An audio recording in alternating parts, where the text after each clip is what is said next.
Kia ora koutou katoa. Good afternoon. First, the week ahead. Tomorrow I am in Wellington and will attend question time. On Wednesday I will be in Auckland supporting the vaccination efforts there, meeting with business representatives and local government. The later part of this week I will chair APEC, which includes a busy agenda despite being held virtually this year. On Wednesday night I will participate in the APEC Youth Dialogue, Voices of the Future. On Thursday, I'll speak at and attend the APEC CEO Summit and participate in a panel discussion with German Chancellor Angela Merkel and Microsoft President Brad Smith. And then on Friday evening and into early Saturday morning, I will chair the annual APEC Leaders Retreat. Today, Cabinet met to discuss alert level settings in Auckland and Northland. Last week, Cabinet made an in-principle decision to ease restrictions in Auckland to what has been termed Alert Level 3, that's Step 2. And today, Cabinet, on the advice of the Director General of Health, has confirmed that decision to ease into that new set of settings at 11:50 p.m. tomorrow night. This will bring Auckland and the Waikato into alignment. At Step 2, retail businesses and malls open. However, just to be clear, event facilities like movie theatres and gyms will remain closed for now. Face coverings, record keeping and physical distancing, of course, are required. The numbers at outdoor gatherings increase from 10 to 25 people, and the 2 household restriction is removed. This means groups of family, friends and neighbours can get together for barbecues and gatherings while still keeping these outdoors. It also means outdoor classes like yoga and CrossFit can increase to 25 as well. Public facilities like libraries, museums and zoos can reopen at this step, of course with face coverings, record keeping and physical distancing required in the same way as for retail. The reasons for this decision today capture the transition phase we're in as we continue to minimise the impact of COVID-19 and work to protect people from it. As you can see, we have increasingly high vaccination rates in Auckland, and that is a substantial part of our consideration now. Auckland hit 90% first dose and 80% second dose over the weekend, and is now a matter of weeks away from 90% double dose. And so while we're getting those rates higher still, we are easing into our reopening.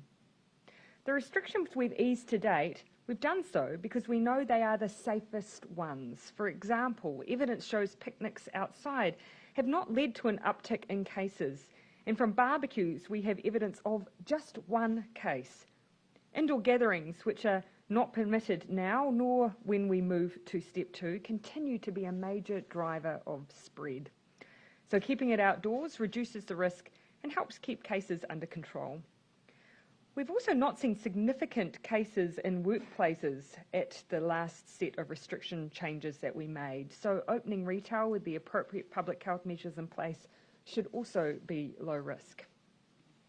In making this decision, we have also considered the ongoing mental and emotional strain of lockdown on Aucklanders and the impact on businesses.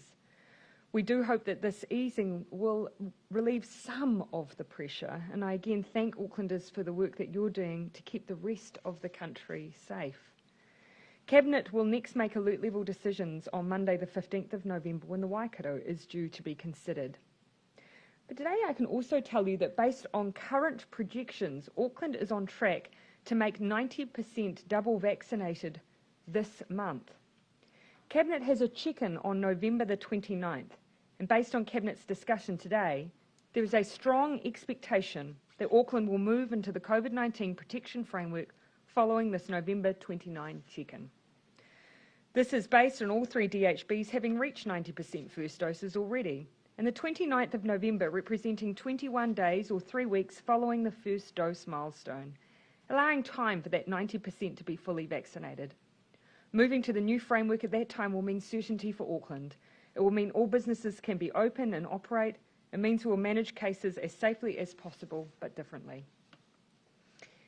Our projections have already shown us that cases will grow, but this is not the only consideration. We now also look to hospitalisations and ICU as a key consideration for the safety of New Zealanders. And those rates are within expectation, with ICU use being lower at this point. In this lockdown, though, Delta has tested us like never before. But we are very close to getting back to doing the things we love, like seeing friends or family, or taking the kids to the movies. Finally, on Northland. Dr. Bloomfield has recommended to Cabinet today that the far north of Northland move back to level 2. Cabinet has agreed, and this can occur on 11:59 p.m. Thursday, the 11th of November. We've seen very high testing rates in the far north, tripling in the last 7 days, and 10 to 15% of the population has been tested. We do have additional cases today, but the view and advice of the Director General is that these could be managed through ongoing contact tracing and testing. Cabinet made the decision of a few days extension of alert level to give additional time for this to occur. And one last message before I finish with a quick update on boosters. 6 DHBs have now hit 90% the first dose mask. That's Auckland, Waitemata, Counties Manukau, Capital and Coast, Canterbury and Southern. Nationally, there are only 33,316 doses required across the remaining 14 DHBs to get them all up to 90%. We have the capacity and vaccines to do all of those tomorrow. 2021 has been a long year, but we are now in a sprint to make some of the break it can and needs to be. So I encourage again anyone across those DHBs who have not had their first dose to support their local communities by doing so. We'll finish on an announcement on boosters. MedSafe has today approved a booster dose of the Pfizer vaccine, and this has been gazetted as at 3:30 p.m. today. The approval is for administration of the booster for people aged 18 and older, and at least 6 months following the second dose.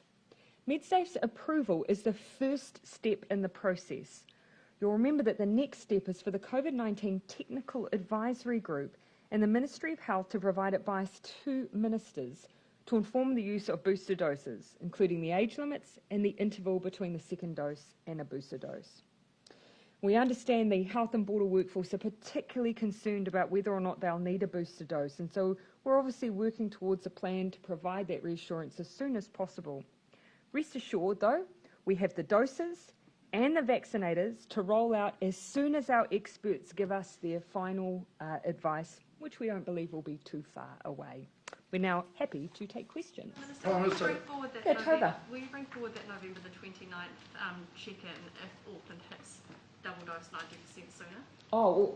If they meet that 90% double dose across each of those DHBs, then they will move into the new framework. The check-in was a pragmatic one. It gives us an opportunity that if we are close to that 90%, that we're able to make a pragmatic decision around the move. I can tell you from Cabinet's discussion today, there's every expectation that at that 29 November we'll be confirming the move of those DHBs in Auckland. So the border will open to double vaxxed Aucklanders at that point? The border decision is a separate one, but we'll be looking to confirm the date that the border will alter next week. Why can't you say that now? Because you kind of have a sense of what's going to happen. So because it's not just about, obviously for the Auckland border, it's not just about Auckland. It's about the status of the rest of the country and their vaccinations, which is why it's more than just whether or not Auckland has moved into its new framework. We want that to happen regardless of what is happening in the rest of the country. So Auckland has worked so hard to get their vaccination rates high.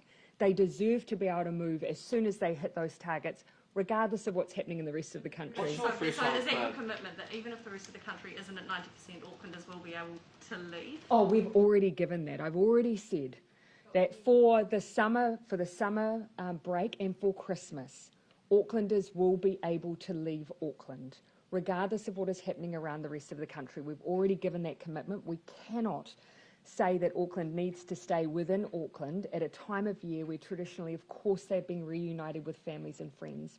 What we need to do, of course, is put in place the protections that we need to give additional reassurance to the rest of the country around that movement, and that's what we're working on. Thank you, Jessica. Then I'll go Jane, then Barry. It seems what Aucklanders are craving at the moment is certainty. So Understood. If the 29th of November is the check-in, that wouldn't be the date that instantly things would change? As it so happens, the 29th actually represents essentially the roughly 3 weeks from when Auckland will have had the opportunity for those first doses to turn into second doses. So that's why Cabinet has a very strong expectation that at that check-in, that will likely see the movement of Auckland into that new framework. So what happens then after the check-in? So, of course, that'll be a chance for us to confirm that move. And then that means moving into the COVID protection framework. We don't expect Aucklanders to wait that long for confirmation of how the border will work or the date at which the border will reopen. We'll look to make decisions on that shortly, and I expect to give an update on the date for the border reopening next week. So we'll get a date for the announcement of the date next week? No, next week I'll give you a date that the border will reopen. Okay, Jane. Can we have some clarity, please, on people self-isolating at home with COVID-19, with positive cases? So the website says there are about 290 at home, but then another 2,000 classified as other. Can you give some details about who they are, please? And do you have a clear picture of exactly who is where and what's happening with them? Yes, we've got a very clear picture of who is where. So the number of people isolating at home includes cases. It also includes contacts, and some of those contacts are in the same households as cases. There is a group of people who are called other, who are people who have generally come to the end of their time in MIQ or in isolation quarantine at home, but the system just hasn't been updated to reflect that, and so the data is still pulled out automatically. And then, of course, there are people who are, there's a number of people who are in managed isolation quarantine facilities still, and then there are the people who are in hospital at the moment as well. How long is it taking from the time someone finds out they have COVID until they either get into a quarantine hotel or get a plan for how to look after themselves at home? And is there increasing pressure, obviously, with the cases on the system, and is it going to need to be resourced up? Yes, it's being resourced up, and there is definitely pressure there, but we are rapidly resourcing up and expanding that model to provide both that initial call to people about what to expect and to assess what their needs might be to help them to see if they can remain at home safely, and for the vast majority of people that is and will be the case, or whether they need additional support, health and or social support at home, and or whether a quarantine facility may be the best place for them. This new system, are people waiting too long? Is that an efficient system at the moment, or are you hearing of problems with a lag in that communication? My sense is most people are getting contacted very quickly, but there are some who are probably waiting longer than we would like, and we're moving to shift that first call to being one that is done sooner by a telehealth provider, but with the benefit of having clinical information that has already been gleaned from the clinical notes from people to determine whether or not they need a further clinical assessment. Quickly on Northland, is there a baby in hospital with COVID in Whangarei, and are there 2 more unlinked cases in Kaikohe? Yes, the person in hospital in Whangarei is a 6-week-old baby, and that was a case that had been announced over the weekend, so that baby, it was determined, required some care in hospital. And today, as the PM mentioned, there have been some cases that came in since 9 o'clock this morning. 2 of those are in Kaikohe. There is some link to people who travelled there from Auckland, but further interviews are underway. Those people are self-isolating, and interviews are underway to identify any close contacts. I should say that the most recent wastewater in Kaikohe was negative, and it's just determining the link probably to these people who they had contact with from Auckland. Prime Minister, how long will restaurants in Auckland have to wait before they can open their doors? Of course, as you will have seen in our new COVID protection framework, the whole goal with the new system is that regardless of what level we're at, there will be certainty for hospitality that they will be able to open throughout. And that is a key difference between what we are moving into in a highly vaccinated environment versus now. For Auckland, they'll be able to reach that point once, of course, all those DHBs who've said hit 90% double vaccinated. As you've heard me indicate today, Given we've now reached that goal for first doses, our expectation is that within 3 weeks we should be able to then move into that new framework. I'll have to wait at least 3 weeks. We have committed to continue to work through our steps, and you'll know that the next one, after retail, does allow hospitality to open, but with a limited number of patrons, and for some we totally accept that won't be necessarily a viable option for them. But what I can say is with the new COVID protection framework, those days of that uncertainty at different levels will be gone. They will be able to open consistently to vaccinated patrons.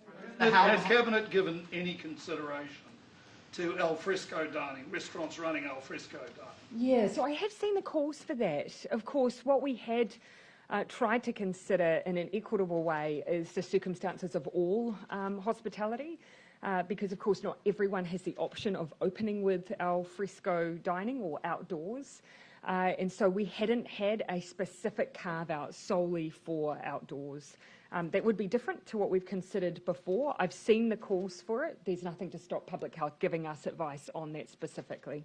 Can you clarify for once and for all, 25 people are able to gather outside? Correct.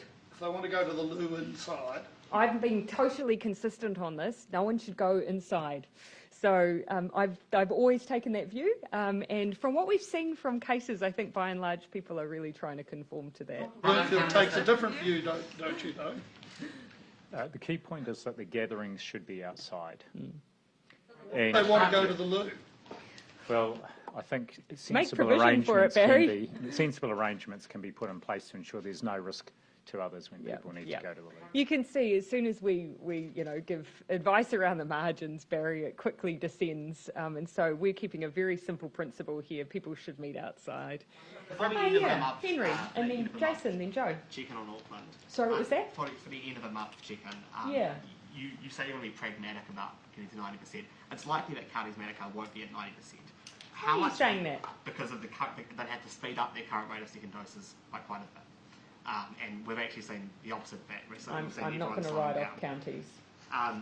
So if they're not there, what's the level of pragmatism? 1%, that's fine. Yeah, look, as I've said, after following the discussion from Cabinet today, there is a strong expectation that at that meeting on the 29th of November that we'll be confirming the move for Auckland.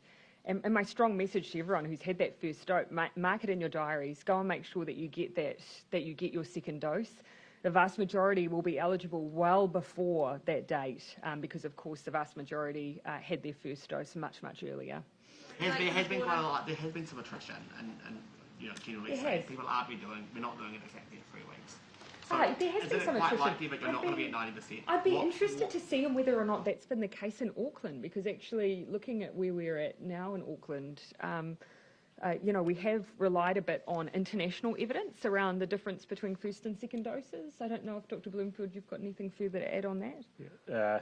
The last the team looked at it and briefed me, around 96% of people had their second dose within 6 weeks, I think it is, after that first dose. Since that time, though, there has been this call for people to get their second dose as soon as possible once 3 weeks has elapsed. And I think as of today, Auckland's at 87%, Waitemata at 84%, and Counties Manukau at 80%. So, there's with 3 weeks to go, I imagine they'll climb through into 90 or pretty close to 90 during that period. That's pretty close. Can you say if it was 87 or 88, would you be comfortable? As I've said, there is a strong expectation from Cabinet that at 29 November meeting, Auckland will be in a position to move, a strong expectation, and we are going to be very pragmatic about that decision. We know the strain on Auckland. We know how much work they have gone through to reach those very, very high rates. So that's a very, very strong nod from us. Sorry, I'll just on Jason. and then I did say Joe, and then I'll come over. Just on the MIQ, there was a research paper or a block thing published by Michael Baker, Nick Wilson, lots of other academics from the University of Otago today, which basically said the risk of a double vaccinated traveller from most places in the world, especially a Kiwi, is less than the risk of going to a certain market in Auckland.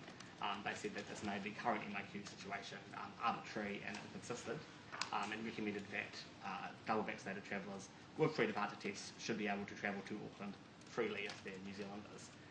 What did you make of that research? Well, I haven't had the chance to look at it in detail. Perhaps Dr. Bloomfield might like to give some comment first, and then I'll give some comment. I haven't seen the research. What I would say is, yes, clearly the comparative risk of people travelling from overseas who have had pre-departure tests and are double vaccinated is low. It's not zero, though, and we're seeing an average, I think, in the last 7 days of 3 cases a day at the border.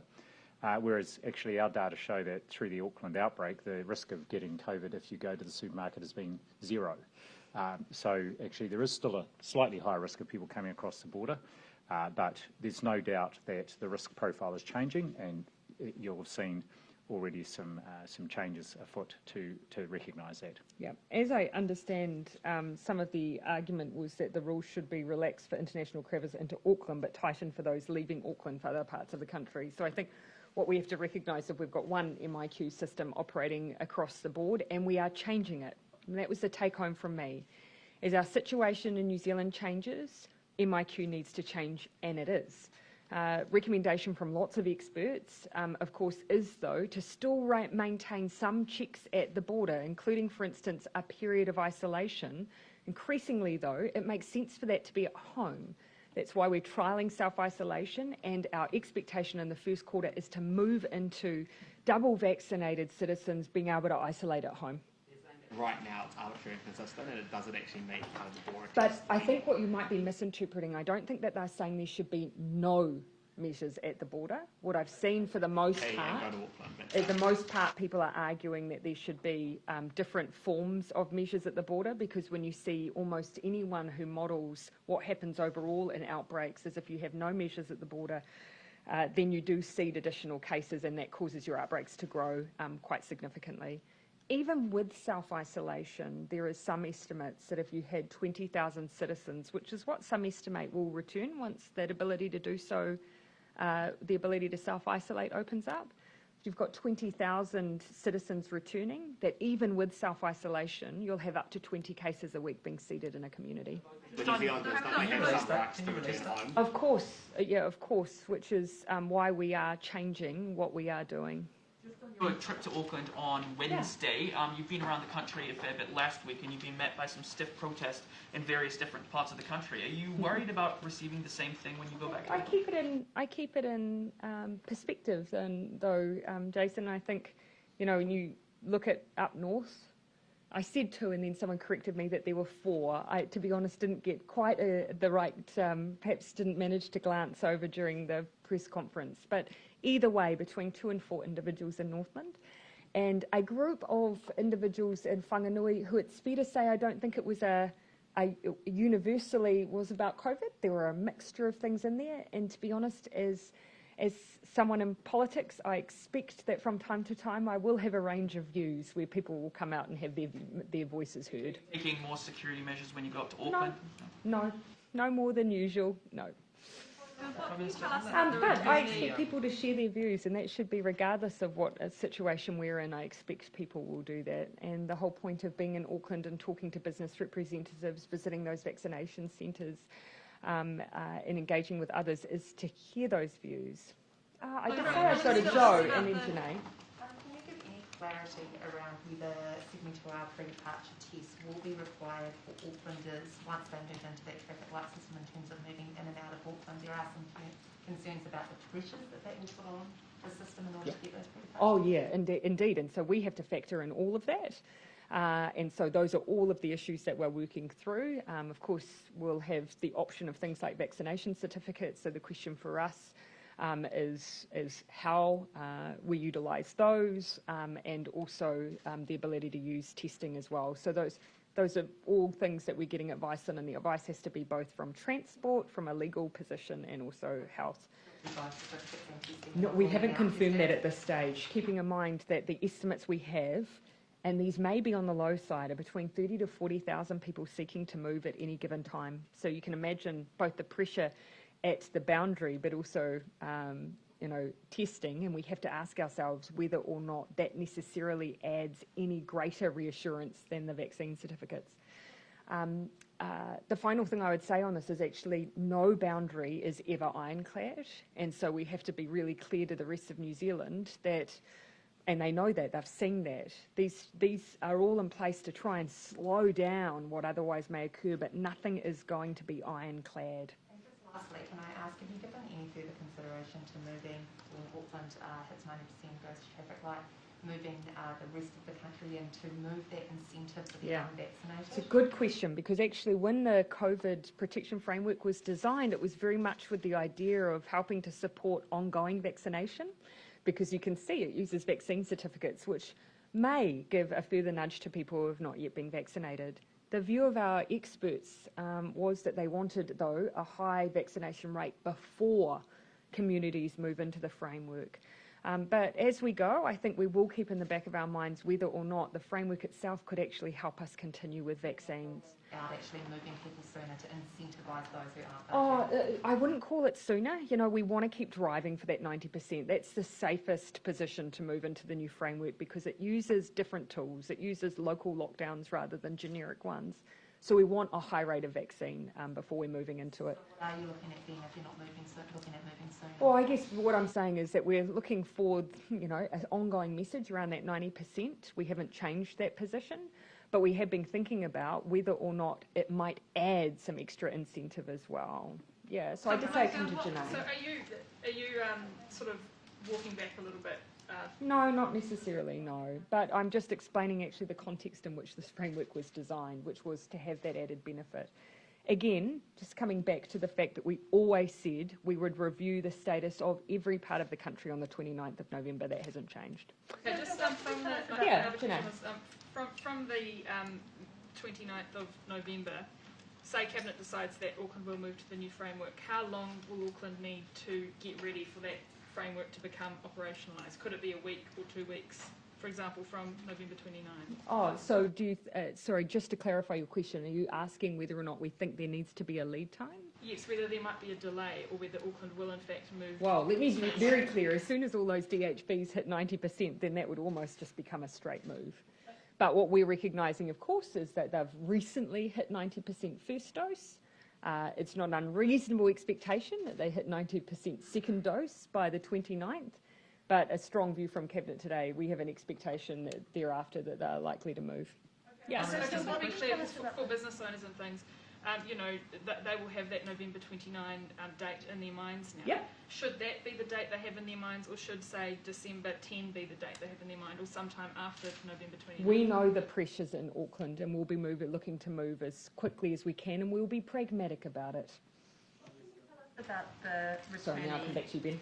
The death of the returnee, and could you confirm which MIQ facility they were at? Dr. Bloomfield.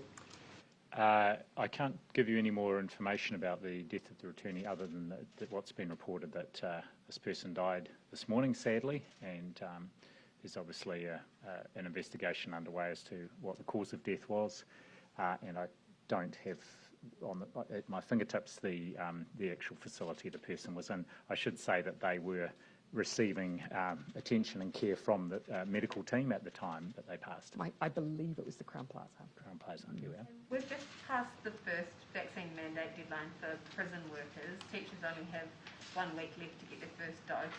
Will there be any extension to these dates, and what happens if workers don't get their vaccination by the deadline? Do they enter some kind of mediation, or what next? Well, I can. PM may want to speak about extension to the dates. I think the dates have actually, we've already pushed them out a couple of weeks. The process is in place from today for exemptions, medical exemptions to be applied for. Very clear process that will be run centrally, and I think people have had a long lead-in time to get their first vaccination. And I know that employers will be having conversations with people who have indicated they're not intending to be vaccinated, and that's a matter then for the employer to work out with the employee. And Prime Minister, now that you've set that effectively expectation of November 29th, are your vaccine certificates ready to hit go that day? Yes. Are they good to go? In fact, we are trialling them this week. And so, yes, we've said that they will be definitely ready to go for that time. And in fact, we've said that there's multiple versions that would be able to, for any reason, should they be needed earlier. But yes, they're being trialled as we speak. Prime Minister, the question of international arrivals and whether they should be allowed home isolation rather than MIQ, just to pick up on Henry's question. Yeah. That, as we've acknowledged, swings on that risk calculus. The more cases in the community, the more cruel it can seem to deny people entry that are fully vaccinated and test negative. That is often made by grounded Kiwis and now by the public health officials in the Otago piece. Is there a point, is there a number of cases in the community or some other trigger that might push the government to reconsider the first quarter of 2022 timeline? So, I mean, I would be very surprised if those epidemiologists were suggesting, as you're suggesting, that we have no form of check or border control at all, because certainly all of the evidence produced by epidemiologists and the ongoing management of outbreaks is just caution around feeding outbreaks with additional seeded cases. And that's why all of the advice that we have received to date, all of it, is around just making sure that we do have checks that don't add to cumulative risk. Now, that doesn't mean, of course, that you can't change the way you do it. And we know that one of the biggest issues at the moment isn't the fact that you have to spend some time isolating. It's the fact that the number of people we can have doing it is limited. So that is the area we're looking to move first. By moving to self-isolation, then basically that enables everyone to come home and isolate at home. But because that means you'll have a large scale, up to 20,000 people doing it at once, you still want some protection in place to make sure you're doing it well, because otherwise that's potentially hundreds of cases that you're adding into potential outbreaks. And we saw when we first encountered COVID, you'll remember that that's what we did. We had people go home and isolate. Unfortunately, we had a number of outbreaks as a result of that practice. So we know we need to do it better this time, and that is what we are putting all our energy and effort to making sure we do. So that's the big change for us, and it's a large number of people. We want to do it well. That's why we're trialling as we speak, doing that at home, and we believe that that will make a difference. Is there any change in Fortress New Zealand public sentiment on that matter? Do I what, sorry? Detect any change in public sentiment on that matter? I mean, National is running... Well, we're already... I think what I would say is that we've already made the decision it's going to change. So, you know, and again, the issue at the moment is the capacity, because I think as soon as we can tell everyone that there's no limit on who's able to come home, then that dramatically changes what we've had to date. And that is what I hear people asking for. So that's what we're working towards. We've just got to make sure that we do it safely and well, because the last thing I want to do is see the brakes put back on because it isn't able to be done well. Can I ask one on APEC as well, sorry? Sorry, what was that? Can I just ask one on APEC as well? Sure, go ahead. Is it disappointing to you that this is virtual this year? You know, Auckland misses out on the Big Bang and, you know, world leaders coming. I know it might not have been possible, but it, you know, the counterfactual is pretty appealing. Yeah, look, it means that our ability to put New Zealand on the world stage isn't quite what it would have been had we had an in-person event. But it's also added some benefits. And one of those I would consider to be the innovation around having an additional leaders meeting, which has never happened in the history of APEC before.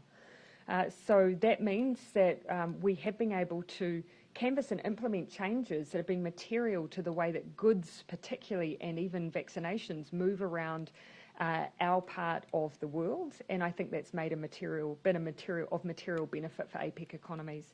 The second advantage is that more people are being able to participate.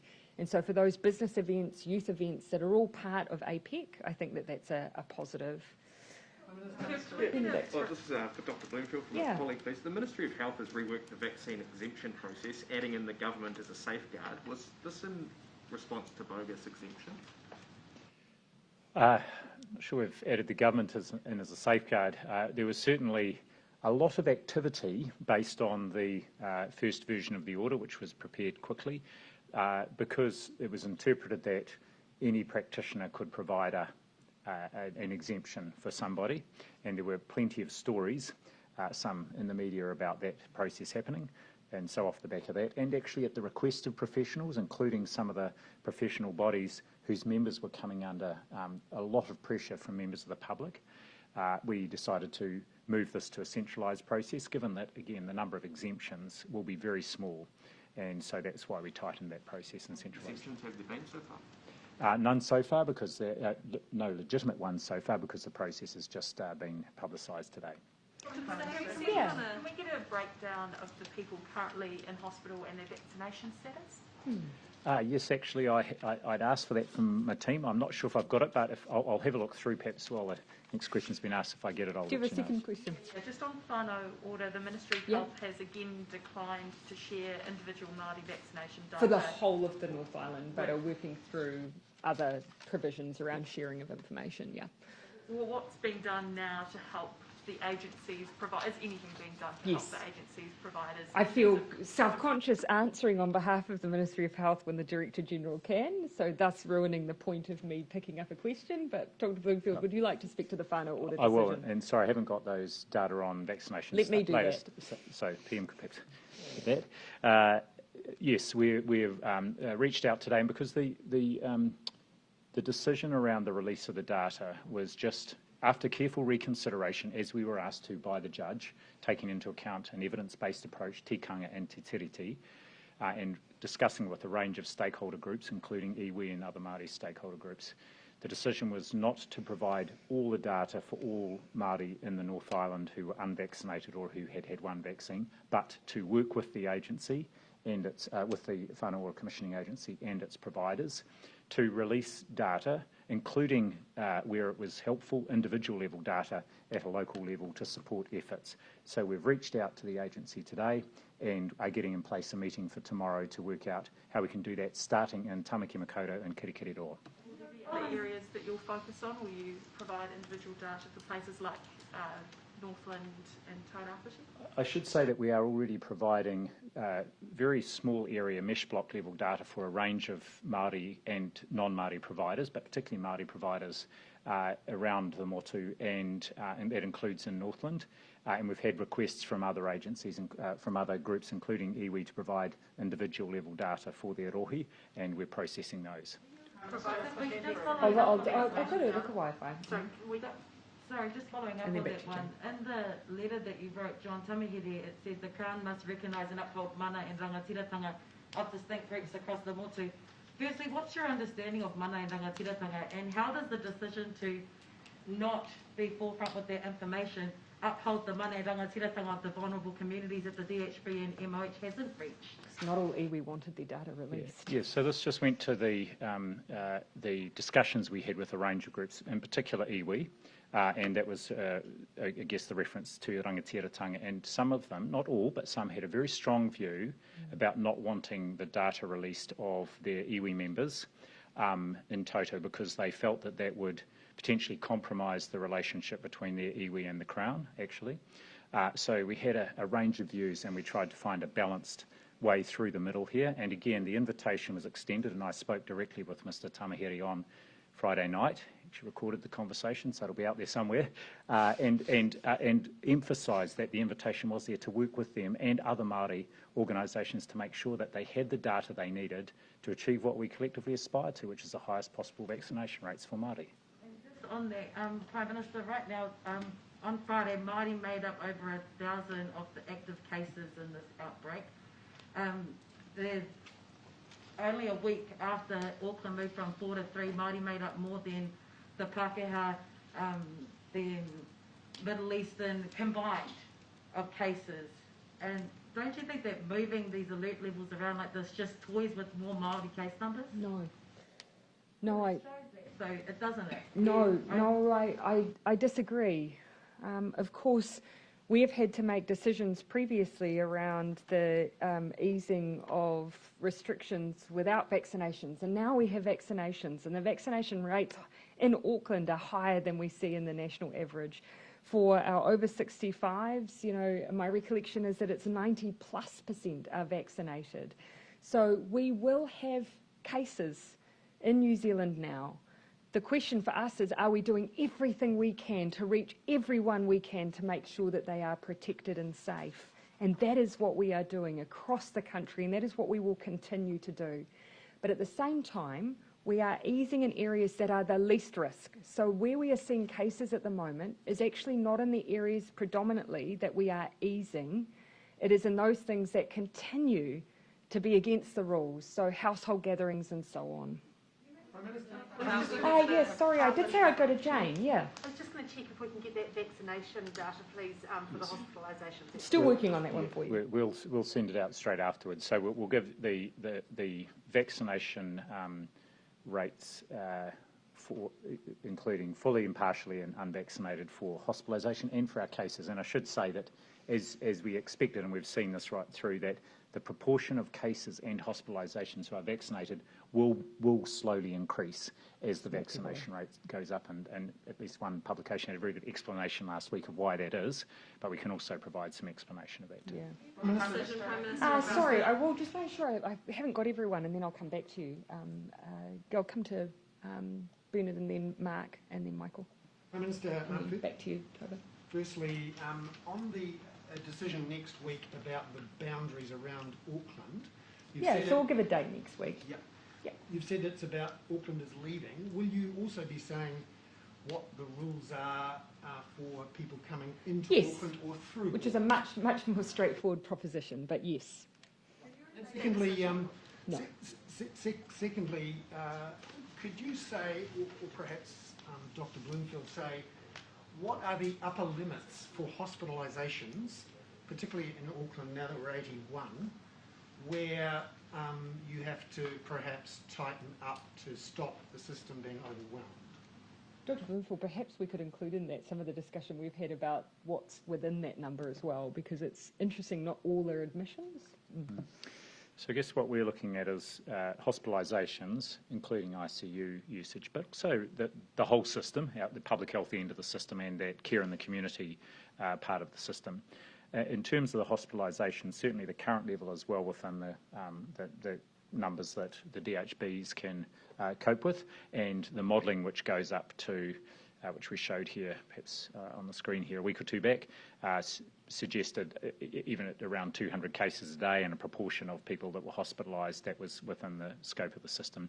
One of the things we are doing this week is just looking at the hospitalisations, because some of them represent people who have been assessed in the emergency department, but then they pass the 3-hour time limit and then get counted as admissions, but in fact they are assessed and then sent home again. So we'll be taking those numbers out. So we'll just be reporting inpatients who are in hospital for care of COVID rather than for another reason. So that will reduce the numbers slightly, but it's certainly well within the capacity of the Auckland hospitals. Can you say what that capacity is so that we know, how close we are to having a problem? Well, the rate limiting part of hospital care is and it's been given a lot of airtime, is intensive care beds, and at the moment we've got today just 7 people in intensive care, and there are well over 100 intensive care beds in Auckland. So it's within well within the bounds of the hospitals at the moment. But what I will do is go back and just look at where we were expecting those case numbers to top out, what the hospital admission number was that correlated to that. Yeah.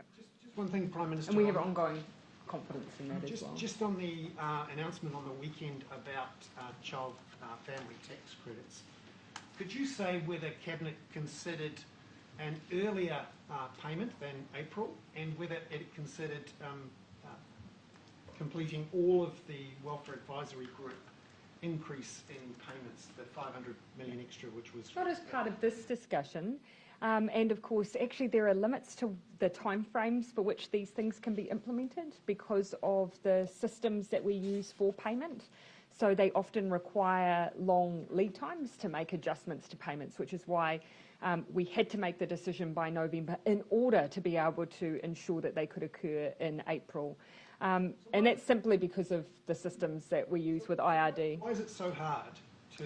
You would need to ask those who operate the national payment systems for tax credits around that, and I would be loath to give you a rundown on why. But it is a payment at scale when you consider that, Bernard, if I may, if you consider the fact that it covers the family tax credit, the orphans benefit, the unsupported child benefit, the Best Start payment, and that 57% of families are covered by them, it is quite a complex operation. So, but we managed to pay businesses a total of almost $20 billion within weeks. Yes, why, we did, why of course. We pay people who really need it for May now? Well, again, you would need to have a full rundown from those who operate our systems via MSD and IRD. But even then, the business support and resurgence payments, they've been very clear to us that anything that changes criteria or is substantive does take long lead time. So there is a consistency there around the limitations of what we can and can't do. Okay, yes, I did say I'd come to Mark and then Michael. Quick question for a colleague and then a couple from me. The first one is just, is there still a look for Auckland to go to level 3, step 3, or is that sort of tossed out now? It's the next step? No, so we will keep, as I've said all the way through, we will, up until the point we move into the new framework, continue that consideration. But for the purposes of certainty for business, of course, we've given that very strong indication around our expectations around the 29th of November. Do you have any expectations or updated modelling around, what the impact of these changes will be on, take your pick of indicators with cases, hospitalizations, ICU stats? So one of the messages I had, it's very difficult to start modelling individual changes like this. What you've seen me reflect on is from the case analysis of where we've had cases to date where they've been coming from. So that was what you heard me talk about in the script today. And the other thing I think it's worth keeping in mind, so we shared some modelling last week, which you saw from the public health team in Auckland, which projected 1,000 cases over the course of a week, and we were 4 cases outside of that modelling and those projections. They're all modelled, though, on level 3 restrictions as they stand. So that's one thing I'd say, but they're also making assumptions about people's ongoing ability to comply with level 3 restrictions. And we know that a lot of where our cases are coming from at the moment is where, around the margins, we're not necessarily seeing people able to stick with that compliance. That same modelling said for this coming week from today and in the next 6 days, we'd have 63 non-ICU hospital beds occupied, 15 ICU beds occupied. So we're lower on ICU. Yes, we are. Higher on hospitalisations, lower on ICU. And there's been a few assumptions around why that might be. Dr. Bloomfield, you might wish to speak to that. Just to my earlier point, that some of those people who are classified as hospitalisations, they're not actually either in an inpatient bed, or if they are, they have COVID, but they're not primarily there for COVID. So we're just tidying that up. But yes, the hospitalisation rate is slightly higher than was modelled, but importantly, the ICU bed use is lower. So for you, you'd rather have that trend than the inverse, and you have quite a bit more hospital capacity, and that's not the limiting factor here, I guess. That's not the limiting factor. Sorry, just coming back to the stats that you asked for. At the moment, I have the vaccination status of hospitalised cases as of 8 November. No doses received prior to being reported as a case is at 52%. Fully vaccinated, forgive my eye, I'm struggling a little bit to see it, but at the moment it looks like it may be 10% possibly. But again, keeping in mind that will include those who just present in ED or who are in for other things.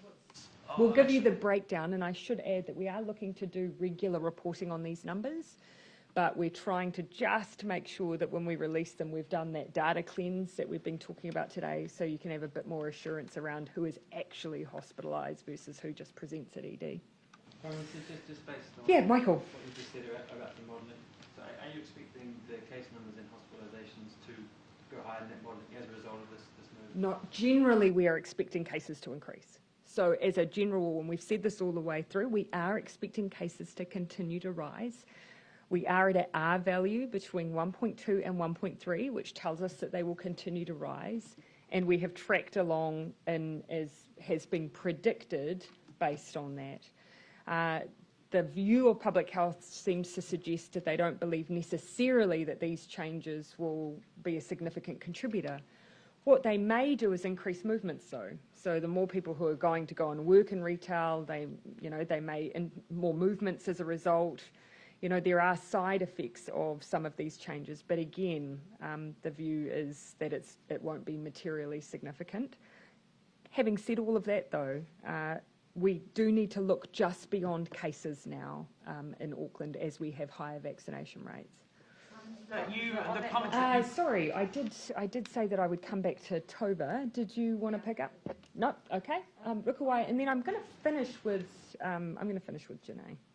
Just a couple of questions. On that modelling, were Māori case numbers taken into consideration? How many Māori cases? So when I'm talking about the modelling, all I'm referring to is what we shared last week, which is what's coming through from ARPS. So I wouldn't call it new modelling. They do a daily rolling update for us. But the message I seem to get is often quite hard for us to model in an outbreak of this nature or size. So I imagine at that level that would possibly be even harder, but I can't answer that question. Yes, so the modelling doesn't look at what the proportion might be by ethnicity, but what I can say is every morning at 9 o'clock when we get on the call with ARFs, they give us the case number, and the very first next thing they give us is the ethnicity breakdown, so that we've got a really good picture of where the burden is falling, and that then informs, of course, what we do in response. Yeah. My second question, Dr. Bloomfield. We've been told that the only iwi that was opposed to it was Ngaitahu, but that wouldn't be included in Te Ika Māui, the Whānau Order Commissioning Agency. So, is that right? And how did that have any weight on the decision? Yes, Kaitahu did have an objection and were opposed, and that related to the quite large proportion of that iwi's members who live in Te Ika o Māui, but they were not the only iwi who expressed reservations, and so I can say they were not alone. Which other iwi expressed reservations? We may want to allow the iwi to speak for themselves. There was certainly a description of this in the document that we provided to the Whānau Order Commissioning Agency. Janae? Dr. Bloomfield, is it still the case that about 60% of the new cases are coming from household transmission? A smaller proportion are coming from household transmission, but what I would say is that as we've looked right back across the outbreak, we've seen what we call a secondary attack rate in households of about 45%. So I guess that's the secondary attack rate. So about, if there's a case in a household, on average 45% of other household members so nearly a half will become positive cases. But the proportion of our cases now who are household contacts is smaller than it was in the earlier part of the outbreak. Yeah. So that's not an incentive then to have more of these people go to MIQ and perhaps put some of the overseas returnees at MIQ in the community? Into their own households? Well, yeah. Yeah. What I can say is that one of the key determinants of whether someone needs to go or is offered the opportunity to go to MIQ is whether they can safely isolate at home and protect their other whānau members. All right, I did say, okay, I'm going to allow one. Jason, last question. Prime Minister, you've given a pretty strong indication today that November 29th is going to be the day that you essentially loosen restrictions in Auckland. Move into the new framework. Is that going to be Auckland's Freedom Day?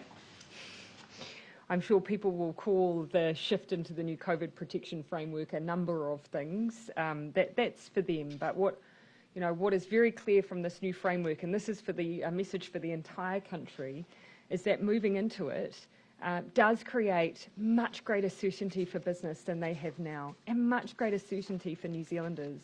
And I want nothing more than for New Zealand to be in the best position possible for us to move into that framework for summer.